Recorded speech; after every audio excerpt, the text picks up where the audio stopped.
Dr. Shelly, thank you for being here. It is a privilege to be able to know your ministry, to know a little bit about your work. But for folks who maybe don't know you, can you just give folks a little bit of background information about why you're here at the forum? What can folks expect about tomorrow's talk? Sure. Well, thank you for having me here. I was in children's ministry for 25 years and served in the local church, and then transitioned to a career at Dallas Baptist University, where I teach in the Masters of Arts in Children's Ministry and Family Ministry, but I'm also a licensed professional counselor. And my dissertation was on resilience. And so when I saw the Resilient Disciples book, I was thrilled and really wish that I had written it, because so much of it goes right along with what I found. And so being a counselor, I think that part of the discussion that we want to have is, how do we help kids from hard places, right? Yeah. Have that same opportunity to be resilient in their faith. And so... Yeah, so there was a term that has been around for a little while, but what I found in preparing for this conversation is you described it well, which is this term adverse childhood experiences. Mm-hmm. And people are going to hear a lot about it tomorrow, but if that's a new term to people, can you help people understand what is adverse childhood experiences? Sure. About over 20 years ago, really, Kaiser Permanente did a study with 17,000 adults, and they asked them 10 questions about 10 things that might have happened to them in childhood. And they were questions about abuse, could have been emotional abuse, sexual abuse, physical abuse. It was about neglect, emotional or physical neglect. And then some questions about household dysfunction. Were your parents divorced or separated? Was there any mental illness in your home? Was mom ever abused? Was a parent ever incarcerated? And so they asked these 10 questions, and they were able to realize that those things that happened to kids in childhood followed them to adulthood and were a great predictor of their health. And so it was able to make this connection that what happens to you in childhood affects you in adulthood. And so things like heart disease, liver disease, diabetes, depression, anxiety, all of those things had a correlation back to what happened to these folks in their childhood. And so it's kind of woken us up, I think, to realize that trauma can change a child's life. It can change the trajectory of a child's life. And maybe most importantly, trauma changes the brain. But relationships heal the brain. And so that's where we come in. And I think that's why this conversation is so crucial, for us to just be aware that, the statistics are pretty startling. 1 in 6 kids will have 4 or more of those things happen to them in the course of their lifetime. 25% of all kids will be impacted by childhood trauma. And the statistic is that 60% of our kids will, at one time in their life, before age 18, experience an adverse childhood experience. And so it's not kids that are out there, it's kids that are in our programs. And so what happens then is they have a little bit harder time belonging, which is the first thing that we want them to do. And so I think it has huge correlations to what you all are doing. And I think the conversation for us is to be aware and to learn some skills and find ways to help those kids overcome some of those barriers that they have to that belonging piece. Yeah. Oh man, there's about 12,000 directions I want to go here. Okay, so for sake of time, I'm encouraged thinking about how much the conversation around mental health broadly has changed from when I was a kid compared to my own kids, certainly when my father was a child compared to me to his grandkids, right? COVID then happens and creates this massive, I'll just say, mental health event. Mm-hmm. But what I really, as a guy who just talks into a microphone, who's not a professional in any of these things, what seems that a lot of people seem to agree on is what COVID did on the mental health world is it brought a lot of things that were bubbling under the surface to the top, or just accelerated trends that were already happening.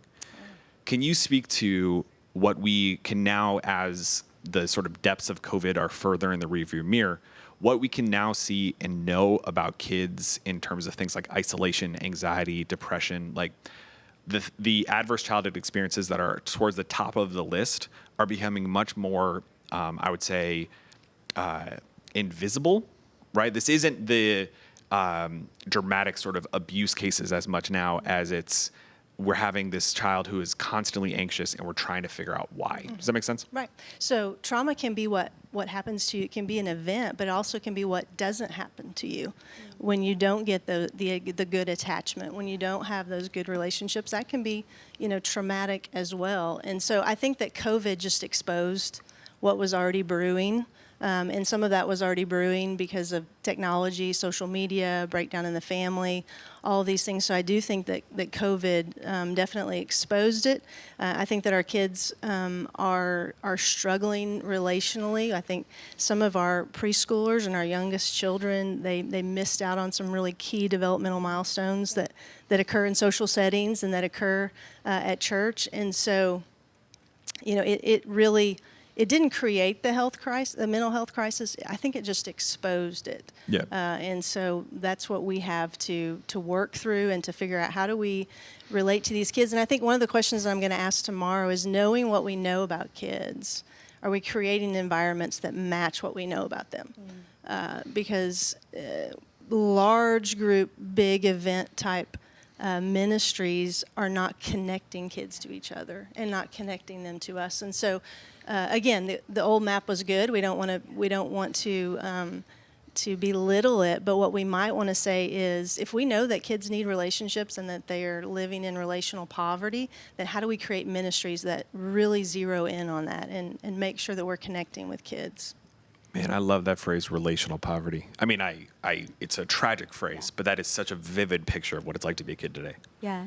So what would you say, so through the pandemic, we know that more kids are dealing, if they hadn't had trauma before, there's a great chance pandemic was.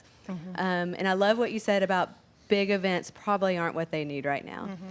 What would you say to the kids ministry leader in the classroom? What are just a few hints of how do you deal with kids who are struggling with so many things? Are there some big picture things we can advise our leaders? Right. I think being aware of things like adverse childhood experiences, being aware of the resources in your church of who you can connect kids that maybe are having more difficulty. But in reality, the kids who've had trauma need the same things the kids who haven't had trauma.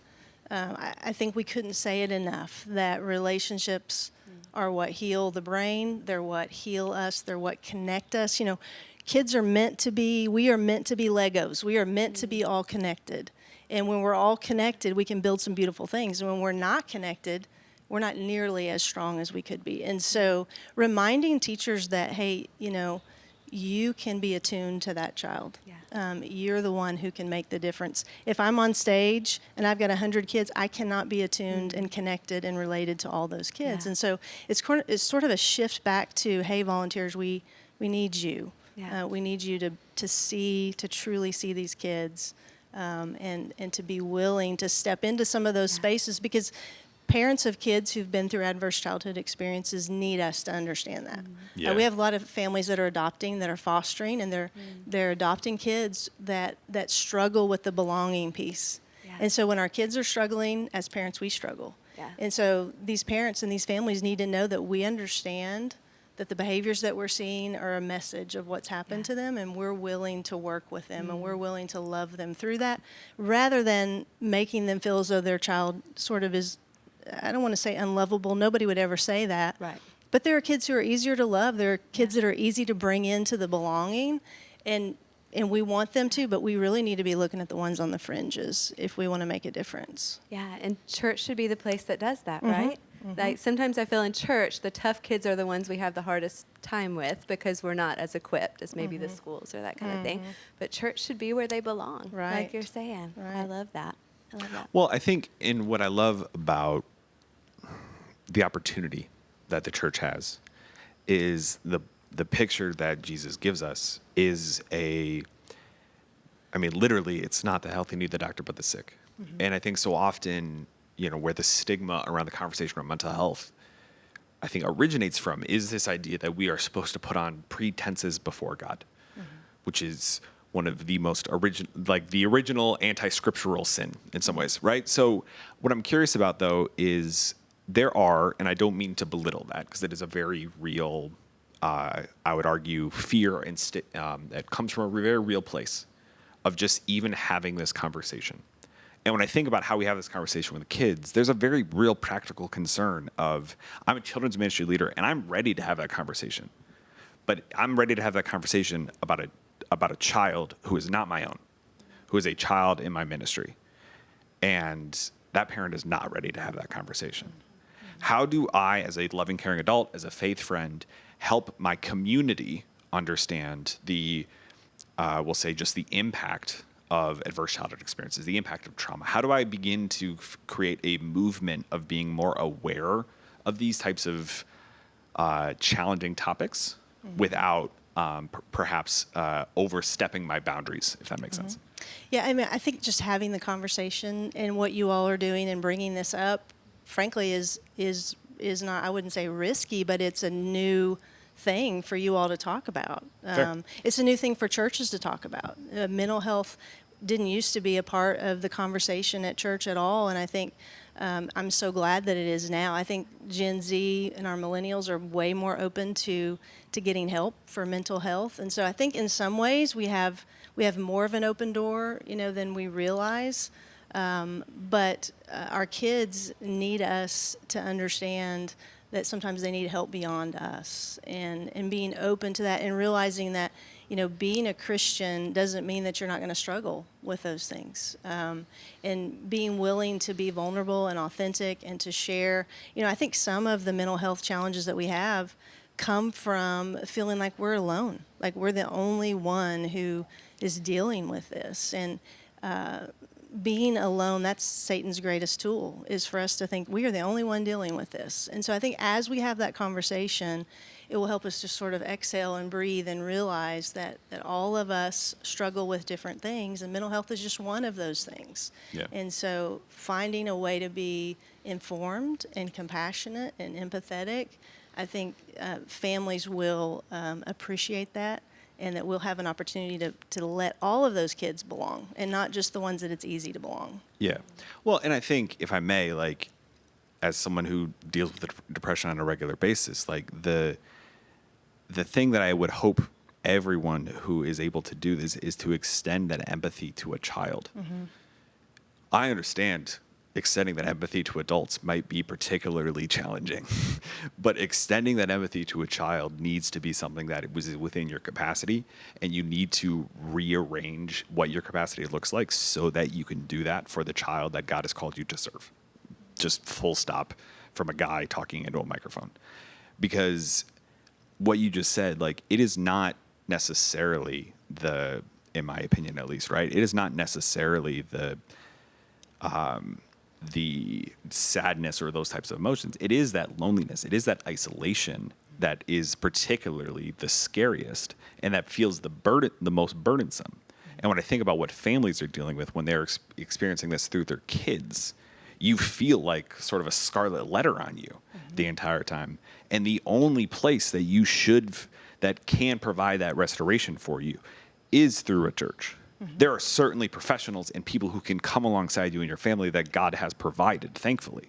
But the church is where you should walk. And I'm curious, as we wrap up our time together, for that family that's feeling overwhelmed, for that mom, for that dad that's feeling overwhelmed, what word of encouragement do we have for them that the next step that they maybe have been feeling like they've been wanting to take for a long time is actually worth it?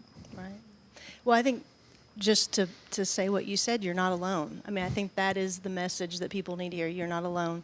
You're not the only one dealing with this. And then as a minister, to know what your resources are, to know in your community, to have, I think one of the things that churches need to bolster is mental health resources for their churches, whatever that looks like. If it's a biblical counselor, if it's a licensed professional counselor, whatever it is that your church feels called to do, you need to bolster that, because not only our kids are dealing with it, but adults are dealing with more and more mental health issues. And if I could just insert this, I think part of why we're uncomfortable with it is we're uncomfortable with any type of suffering. And we want it to just go away. We want to just be able to pray it away. We want it to go away. And in reality, this is part of being human, is that we suffer, and we suffer in different ways. And sometimes it's through mental health. But I would want them to know they're not alone.